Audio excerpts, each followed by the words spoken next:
Hello and welcome back to my another tutorial. In this tutorial, I'm going to share with you how to enable battery percentage in your Lenovo K13. So let's take a look how to do that.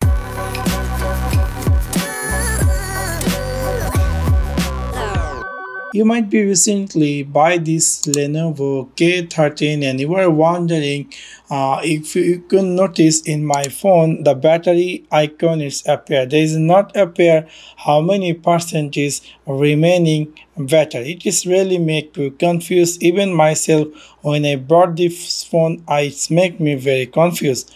You also might be want to enable how many battery percentage remaining. So in order to do that, you need to click in your phone settings section. After click over settings section, you need to click here battery.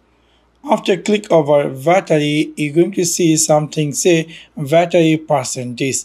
If I'm going to turn this on, immediately you're going to see my phone now appear how many percentage remaining battery. So within this way you can easily enable battery percentage in your Lenovo K13. So that's for now. Thanks for watching my video. See you next one. Peace.